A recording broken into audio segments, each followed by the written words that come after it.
kickstart discussions about slavery, because the teacher, at no point in a whole series of history lessons did the teacher make any reference to the fact that the kids in front of them were some of them black and some of them white, and might have a different kind of history and a different kind of approach to something like roots, let alone that might be in any way conflictual as a kind of present reality for the class. So a kind of competitive individualism on the one hand, that was, as part of a different story, itself highly technologically mediated, because it required kind of complicated absorption in a system of coding, daily, indeed hourly achievement on the part of the teachers, and a kind of infusion of rather out-of-date teacher-led mass media that generated, a reasonably relaxing, shared set of meanings. And I started to think of that screen quite literally as the window on the world for the class. How they can come into the class and when and so forth is highly regulated. And then the screen will be used as the kind of window on the world in the way that, when we teach media literacy, we've always hoped that teachers would precisely deconstruct the notion of the window on the world and deconstruct the idea that these texts are in any way kind of veridical representations. We saw remarkably little of that, and a kind of desire in a way to expand that window on the world as a kind of way out of or escape from the class, or the classroom, the confines of the classroom, and its sort of potential conflicts and problems. So that notion of kind of civility and individualism only goes so far, and one of the kind of key moments for us in doing the analysis was we did a little social network analysis on the class and asked them a set of questions about the relations amongst them. So we could draw the network diagram. Who do you hang out with after school? Who do you see at the weekend? Who would you turn to if you had a problem? And who might you ask homework help from? Those kinds of questions. And on the basis of that, we generated a network diagram of the class. And I want to use this as a way of introducing you to a lot of kids whose photographs I can't show you and names I can't tell you. And so what you get instead is a network diagram, which is deeply meaningful to me, but not to you. So in the class, the point we wanted to, this network diagram came to kind of represent for us was the way in which you could look at 28 kids kind of sitting around the tables, seemingly, all in uniform, as is the case in a British school, all the same age, born within a few months of each other, but coming from these very kind of different backgrounds, all in an environment where they are addressed en masse and kind of treated, talked about constantly as a class, whatever the class's name was.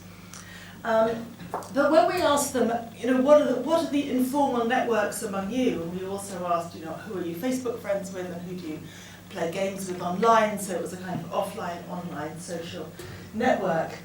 A set of patterns emerged that are interpretable largely, but partly in terms of individuality, but also crucially in terms of demographics.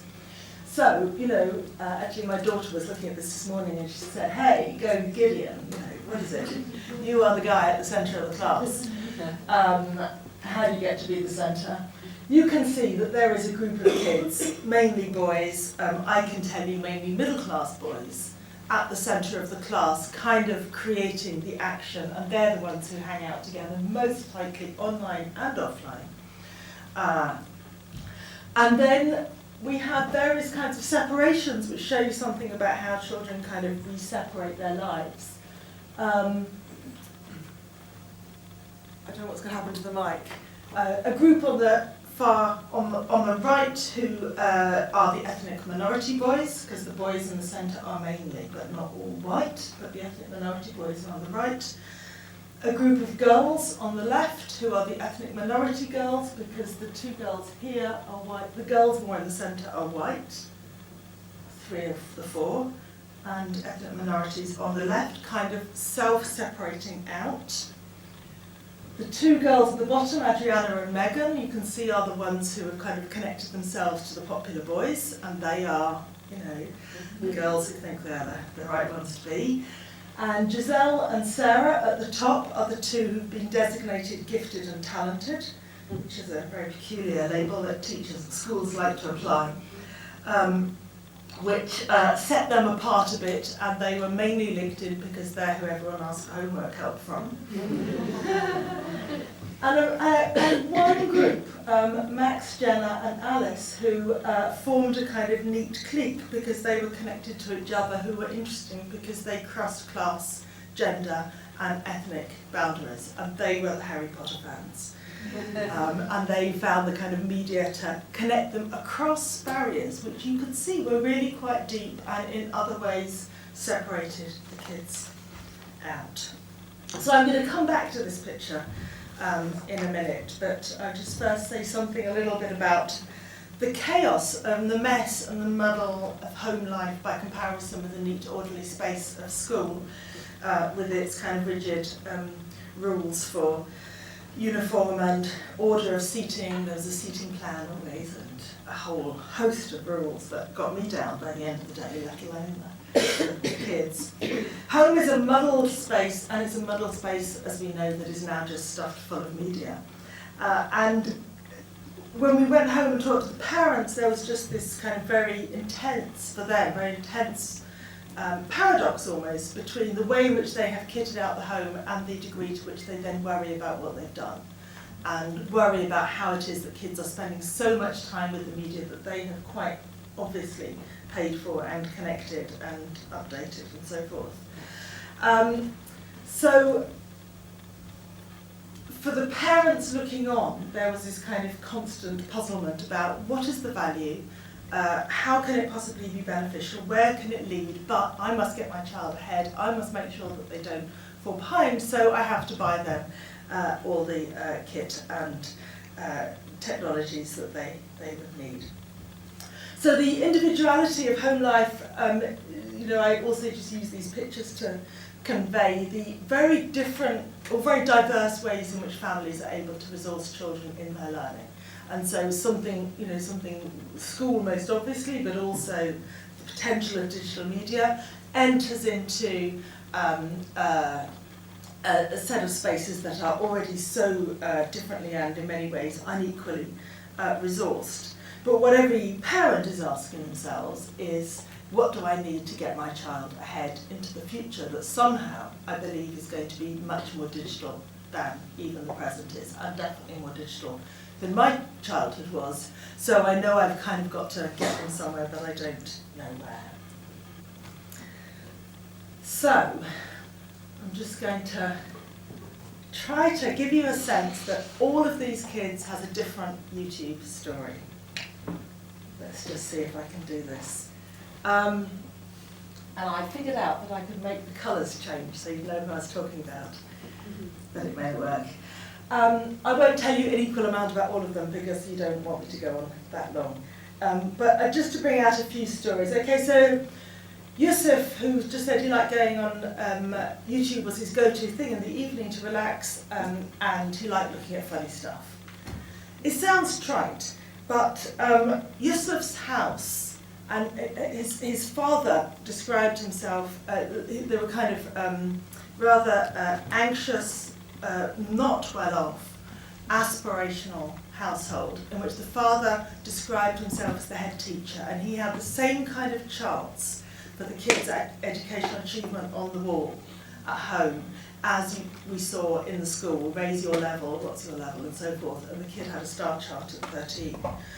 And you just immediately begin to see that going home chilling and watching funny stuff on YouTube has a different kind of resonance and isn't the necessarily the kind of trivial time wasting that both his parents and his teachers saw it as, when he saw he had quite a kind of constrained and pressured life. Dayan, who said, I just watch random stuff, is just the kind of provocation that an audience researcher likes, because random is their favourite word, and we've got to figure out what it means. I shall tell you in relation to some of the other kids though. Adriana, I love it. I watch the makeup tutorials all the time. Adriana was one of those girls that is kind of intriguing, because she's going to be, everything is set fair for her to be high achieving. She's in the popular group at the moment, as you can see. She comes from a nice, well-resourced middle-class home. What is she doing? Watching endless makeup tutorials. She explained to us that next year life is going to get serious. She knows the burden of expectations upon her. She's going to take her last year and be a dizzy blonde, as it were. Kind of relish the lack of seriousness that she feels is about to be taken away from her. Abby, at the top, I've said, converts to MP3, and she was very keen on having just discovered how to convert music videos to MP3. And it opened up for Abby a set of hopes about becoming a musician.